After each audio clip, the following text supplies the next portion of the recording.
Assalamu alaikum and welcome back to our channel AI Era, Islamic and Abrahamic Wisdom.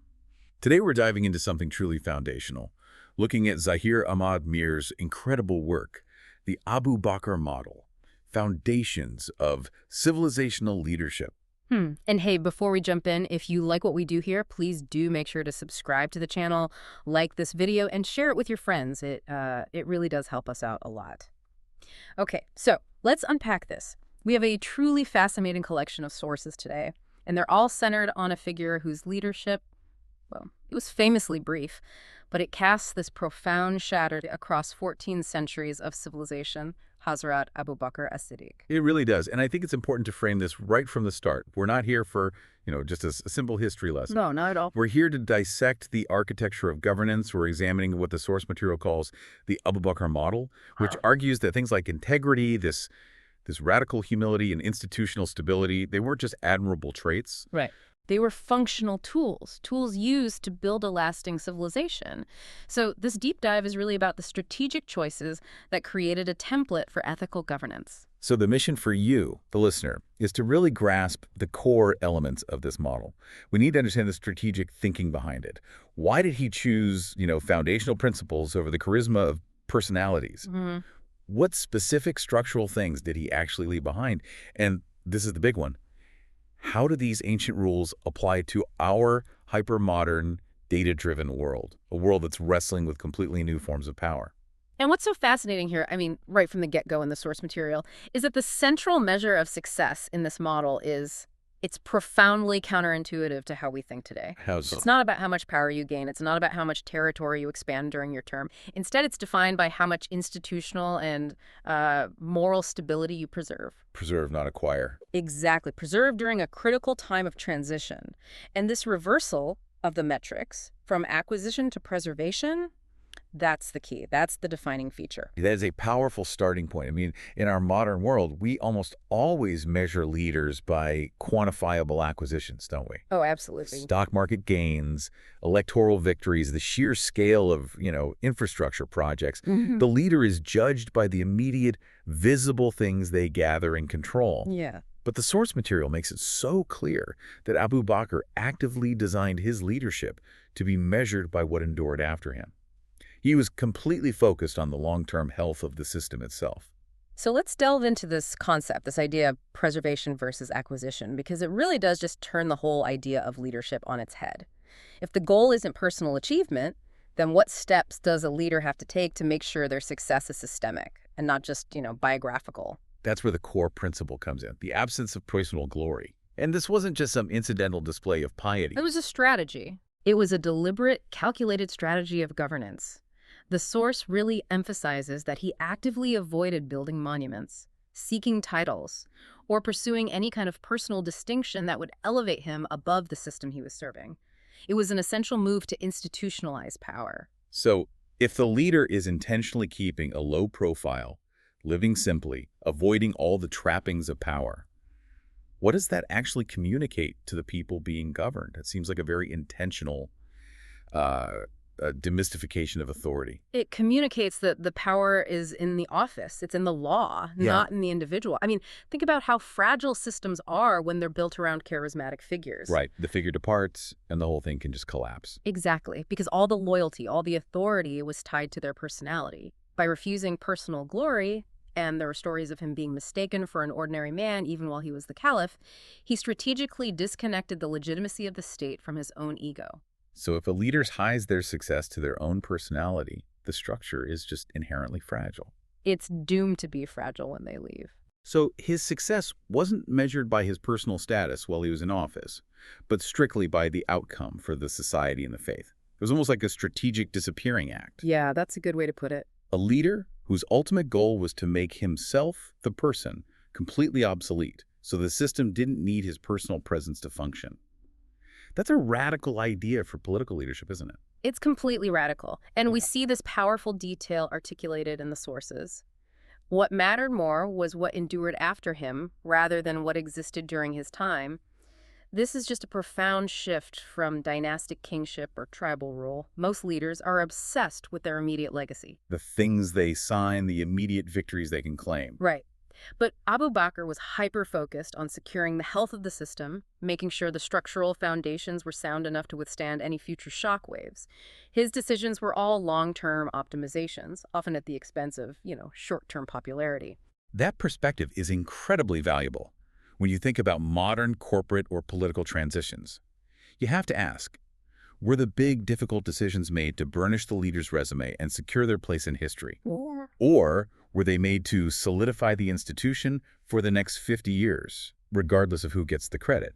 It forces us to apply a kind of post-tenure test to leadership today. Indeed. If a leader exits and the institution immediately needs a complete overhaul of its processes or laws, then that leader, by this metric, failed the test of preservation. It doesn't matter what their immediate achievements were.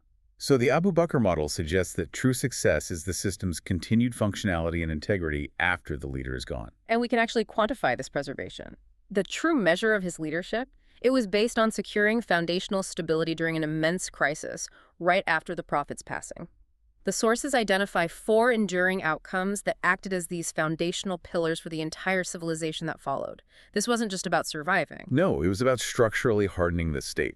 Okay, let's detail those, because they really do outline the mission structure he executed during his brief time in power. We have to remember this was a period of just extreme social and political upheaval. It was. So first, the preservation of faith. Islam itself survived existential threats during this period of immense confusion. The sources often call it a buhran, a profound state of crisis. And this wasn't just a theological challenge, was it? Not at all. It was a socio-political crisis where the very contract between the central state and various tribes was just dissolving. He had to defend the core identity and ethical system against massive internal dissent, the apostasy wars, at a time when the community was reeling from the loss of its prophet. So that's the first pillar. What's the second? The second is the stability of institutions. This is paramount. The sources note that the institutions actually matured under pressure. They didn't collapse. They were stress-tested. They were stress-tested and proven functional, even when the community was under immense duress. And we're talking about specific institutions here. The nascent treasury, the judicial system, the military command structure. He had to ensure that these administrative buckles operated consistently, proving the system was bigger than the man who founded it. And then the third pillar. Third, the continuity of law. The existing framework of law, the Qanun, remained intact during all this upheaval. And this is so critical. I can see why. In a moment of massive civil tension, the impulse must be to just rewrite the rules to consolidate power. Or to favor your own faction. But Abu Bakr ensured the established law remained firm and unchanged. That signaled to every citizen that the system was predictable, that it was fair, and that it was immutable. And that is the absolute bedrock of trust. And the fourth pillar speaks directly to community cohesion. It does. The moral clarity of society. This was about ensuring that unity replaced fragmentation. He had to draw a very clear line between those upholding the societal contract, the rule of law, the ethical system, and those trying to break it. And this firm definition of boundaries, it redefined the ummah, the community, not just as a group of believers, but as a political entity bound by law. Wow. So if we connect all this to the bigger picture, these 4 outcomes, they basically secured the foundations upon which all later Islamic governance was built. That's it. He stabilized the system when it was at its most vulnerable. He transformed that post-prophetic buhran, that crisis, into a moment of institutional definition. Think about it. He didn't just win battles. He validated the processes of the state. He validated the processes of the state during a catastrophic existential threat. That's a critical distinction. It sounds like his leadership model was essentially a form of civilizational triage. Triage and validation, yes. Yeah. He wasn't focused on immediate expansion. He was focused on stopping the bleeding, confirming the core mechanisms worked, and making sure this nascent civilization survived its most critical early hours of independent existence. Exactly. He preserved the core identity, he stabilized the law, and he proved the resilience of the institutions. It was only after the core identity and the institutional mechanisms were absolutely secure that the state could then pivot to future operations. That's what paved the way for the vast expansion that followed. Okay, so if Section 1 showed us what he preserved and why, how did that preservation mandate then lead to the sophisticated institutional architecture we see next? Because this is where it gets really interesting. We're moving beyond crisis management now and into long-term systemic design. Right. Abu Bakr had to shift the entire concept of leadership away from personal charm or charisma, which was a necessary move after the Prophet, and establish a structure that could run independently of any single powerful person. And this transformation is perhaps the single most significant civilizational contribution of his brief tenure. The shift was from personalized power to what the sources call constitutional morality. Constitutional morality, what does that mean in practical terms? It means that the defining feature of the governance was not the ruler's personal virtue, though that was essential, of course. It was adherence to a shared, high moral standard that was applied universally through codified, transparent law. The system itself became the guardian of ethics. That implies a massive systemic upgrade. So instead of just hoping that every future leader would be a paragon of virtue, Yes. the system itself was designed to impose virtue legally and institutionally. So we see, what, three key operational priorities emerging from this shift. We do. First, law was prioritized over personalities. The integrity of the system rested on the predictable application of the law, not on the individual who was administering it. This is a foundational principle of the modern state. So if the caliph himself could be challenged and corrected based on established law. Then the law held greater weight than the authority of the man. Simple as that. And second, a principle that must have been groundbreaking for the time. Accountability was prioritized over authority. Absolutely groundbreaking. The caliph held the highest authority, yet he immediately placed himself under the highest degree of what's called jawab dehi accountability, to the law and to the people. He set the precedent that power always answers to a higher objective principle. This established an official culture of humility right at the top of government. And the third priority. Justice was prioritized over convenience. This meant making hard decisions rooted in fairness, even when they were politically difficult or threatened short-term gains. You just cannot bend the law for short-term political expediency or to appease a powerful faction. And the sources point to the consistency of his judgments during that crisis as proof of this, right? They do. He ensured that everyone, regardless of their status or tribal affiliation, was subject to the exact same legal standard. So this fundamental change, it meant governance transitioned immediately from this personal charismatic rule to what you're calling an institutional civilization. And this raises a really important question for you, the listener. How do you establish trust in a system rather than just trust in an individual leader? And Abu Bakr did this by enshrining these moral principles into the state's very functioning. He made the institutions themselves predictable and trustworthy. It wasn't just about relying on the good character of the man at the top. It's the difference between, say, a medieval court where everything depends on the king's mood. Or his personal relationship with you, yeah. And a modern judiciary where the expectation is that the process is objective and predictable no matter which judge is on the bench.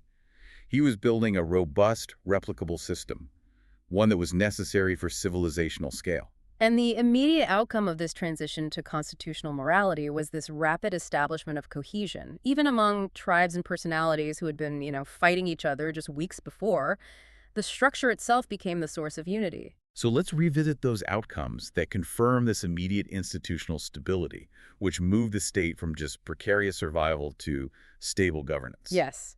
So we saw that Islam came out of Buhran, out of crisis. And it wasn't just about surviving the military conflicts. It was emerging stronger because the foundational institutions for finance, defense, justice had proven their resilience and their ethical backbone. They were hardened in the fire. Absolutely. Second, and this speaks to capacity, the institutions became strong adere mazbut howe. They weren't just these fragile appendages of a single personality. They were robust and capable of managing the logistical and military demands of a growing state. Meaning they could carry the administrative weight much more effectively than a loose tribal confederation could. Far more effectively. Third, the rule of law remained firm. Konun quem raha. Predictability and the non-arbitrary application of law are the silent hallmarks of a stable civilization.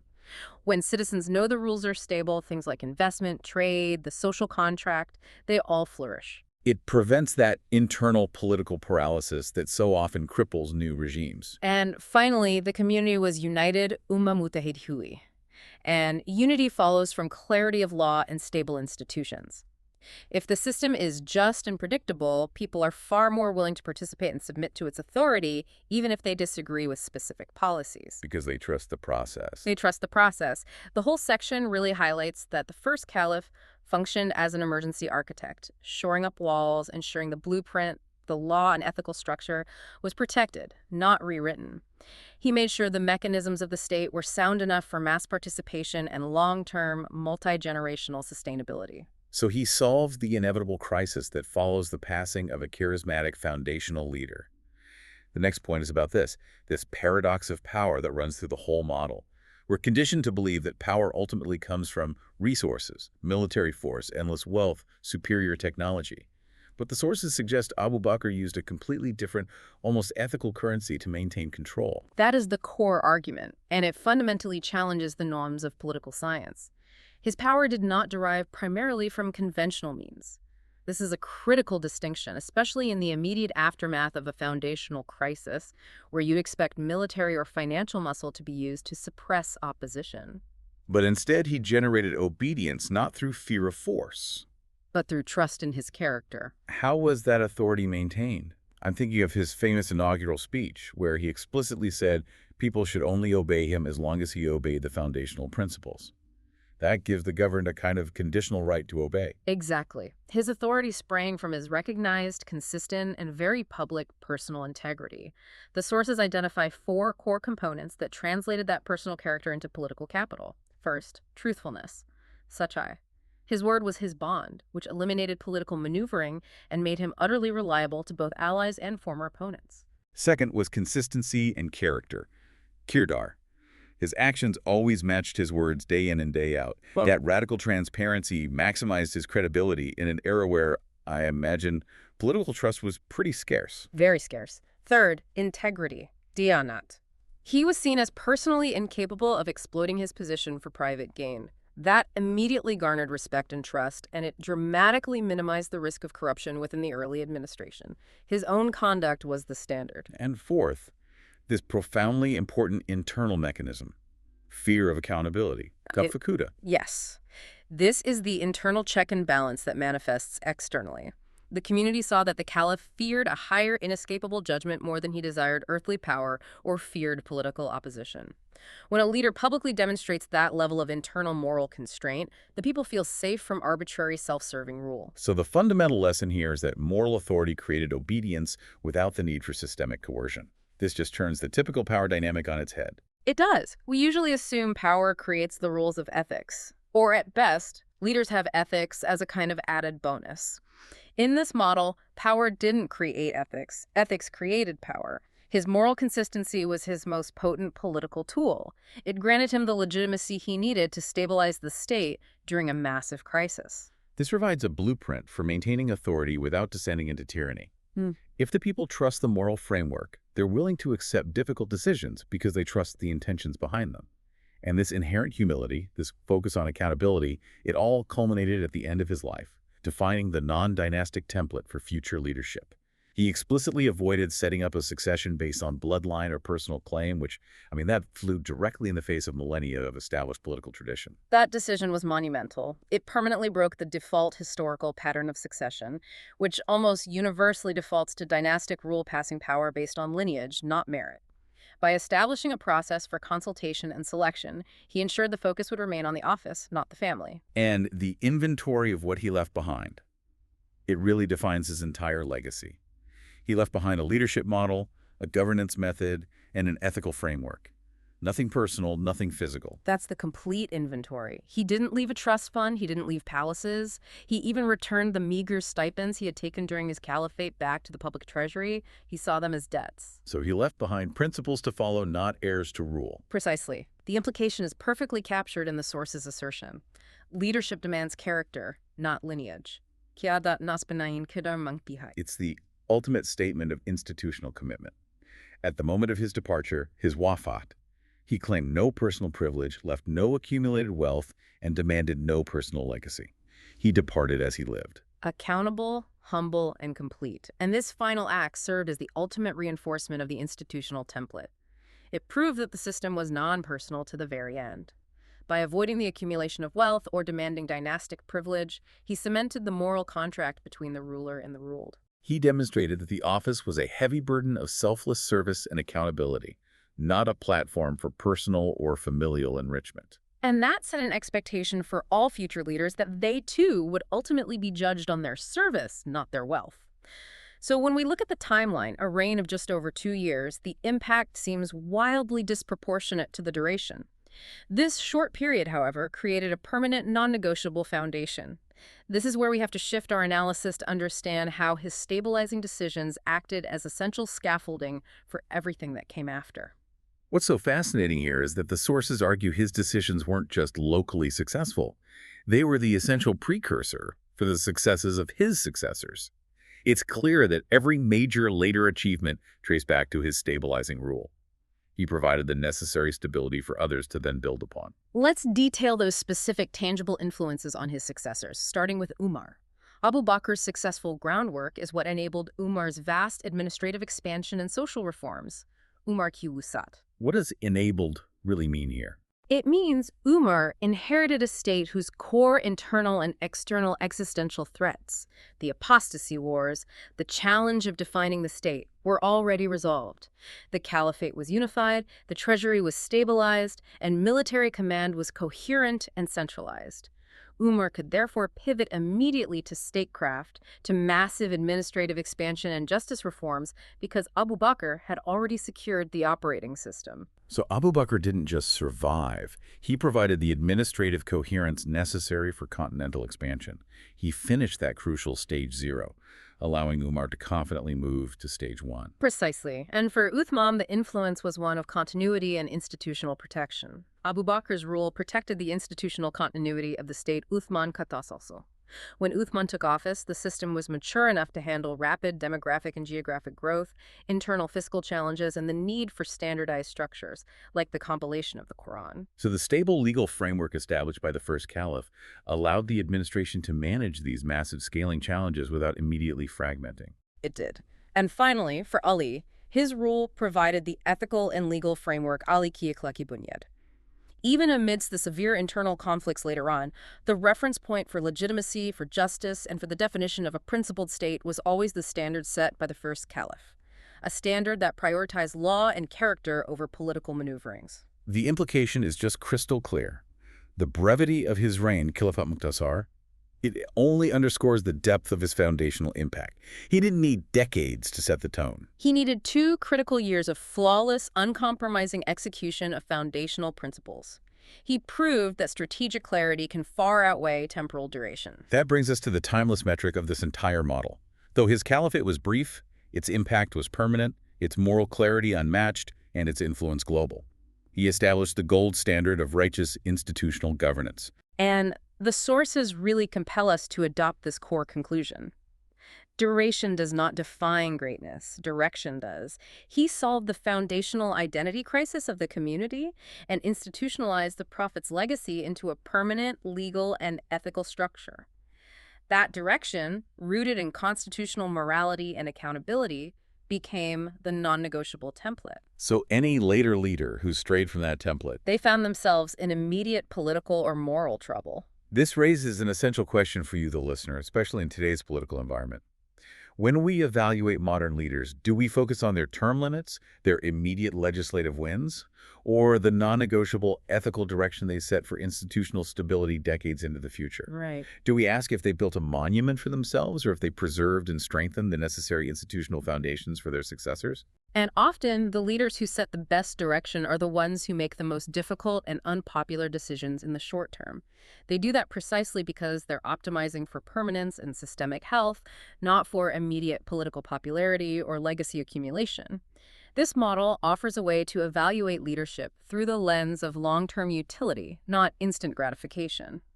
So what does this all mean for us today? This is the critical so what for the modern learner, especially as we wrestle with these new abstract forms of power, massive data sets, global digital platforms, and self-learning artificial intelligence systems. How do principles from the 7th century provide a roadmap for ethical governance in the 21st? The transition from a charismatic leader to an institutional civilization, a government of laws, not of men, is a permanent challenge for every society, regardless of technology. And today, the challenge isn't just political succession. It's the rise of technology, specifically AI, as a powerful and increasingly autonomous power structure. The Abu Bakr legacy demands several non-negotiable applications in this new context. Okay, what's the first one? First, that ethical leadership must always, always supersede technical dominance. We must never allow the sheer capability or complexity of a technology, whether it's autonomous weapons or predictive policing, to dictate our morality. Or justify unethical decisions just because this system was efficient. Exactly. Ethics must define the boundaries of what is acceptable, regardless of what is technically possible. Second demand. That systems must be designed to outlive their founders. Ba ni se AIAW. Today, this applies not just to political leaders, but profoundly to tech founders and corporate visionaries who create these global digital monopolies. That's a great point. Are the algorithms, the platforms, the decision-making systems, are they built to serve a permanent ethical function? Or are they built around the personal vision and, frankly, the eventual decay of the current founder or CEO? A system built around a singular personality, whether it's political or technological, will eventually fail. The system has to be robust enough to operate justly, even when the visionary is gone. And third, accountability must be actively embedded in power. Ikhtiyar ke saath, jawab dehi. We've created this immense digital power through data and machine learning, but who is truly accountable for algorithmic bias, data manipulation, or predictive failures in sensitive areas like credit scoring or judicial sentencing? It's the critical question. The Abu Bakr model insists that if power is granted, accountability must be the immediate and first prerequisite. Just as the caliph was immediately accountable to the community and the law, our digital systems must have clear, audible accountability chains. This point is so crucial in the context of what they call AI explainability, or XAI. It is. We cannot simply accept the output of a powerful black box. The foundation of constitutional morality demands transparency and justification. If we cannot explain why a decision was made, we cannot enforce the accountability that protects the civilization. So building on that, we have to consider two specific challenges posed by modern technology through this ancient lens: the virtues of humility and conscience. The first is humility in data-driven governance. We have to actively avoid the hubris, the arrogance, that the sheer volume and speed of data provides superior or infallible wisdom. Access to all the world's data doesn't automatically make a system morally wise. It just makes it fast. It just makes it fast, Yeah. Precisely. Insari, or humility, must sustain authority. If leaders, whether they're human committees or the algorithms they deploy, believe their perfection is guaranteed by their data input, they become dangerous. They cease to listen to external checks. So the model teaches us that authority has to come from a constant self-aware understanding of your own limitations and fallibility, not from some illusion of infallibility provided by big data. And the second challenge is the moral oversight of AI decision-making. We have to ensure human conscience insani zamir is guiding AI decisions rather than yielding entirely to pure technical efficiency. An AI can be 100% efficient at achieving a terrible goal, but 0% ethical in its outcome. So the ethics must be the engine and the governor, not just some optional patch you apply later. Exactly. Human moral judgment, which is rooted in conscience and accountability, must retain the veto power over pure optimization. This leads directly to the final existential warning embedded in the Abu Bakr model. Civilizations collapse when ethics lag behind power. If technology advances faster than our moral capacity to govern it justly, we are destined for decline. Progress without ethics becomes decline. Ikla ke bakhar taraka ki zawal ban jati hai. The unprecedented speed of the AI revolution only makes the integrity and ethical foundations of this ancient model more urgent and more necessary today. And that brings us to the summary. The core mechanisms that define a successful, enduring system, proven resilient over 14 centuries.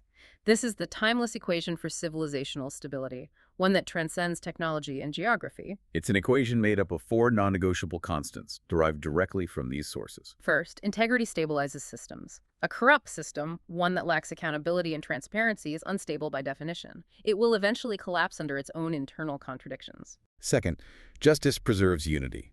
Where people feel they're treated fairly and predictably under a consistent law, they remain cohesive. Justice is the ultimate countermeasure against fragmentation and civil strife. Third, humility sustains authority. A humble leader, one who constantly seeks accountability and acknowledges their limits, maintains legitimacy and political capital far longer than an arrogant, self-serving one who believes they're above the law. And fourth, accountability protects civilization. When power is constantly checked and balanced, when the leader fears a judgment higher than earthly opinion, the system cannot run off the rails into tyranny, corruption, or chaos. These principles are non-negotiable across time. They define the structure of successful human organization, whether they're governing a 7th-century polity facing tribal descent or a 21st-century digital platform managing billions of users and immense data flows. The architecture of successful governance is built on these moral constants. That was an incredible deep dive into a leadership model that fundamentally prioritized permanence over personal presence. We looked at how Abu Bakr used radical moral authority to institutionalize law, setting a definitive ethical direction for all future governance by focusing relentlessly on what he preserved for the collective, rather than what he acquired for himself. And if we connect this to the bigger picture, you have to remember the defining criterion of true civilizational success, which really summarizes this entire deep dive. True leadership is not remembered for what it controlled, but for what it preserved for generations yet to come. That is the ultimate benchmark for enduring legacy. We've established that accountability protects civilization and humility sustains authority. So here's the final thought for you to take away. Given the complexity and, frankly, the opacity of modern algorithms and data collection, which act as these powerful non-human arbiters of power, what new institutional mechanisms must we invent today to embed humility and accountability into the digital leaders and systems of the future? What foundation are you preserving?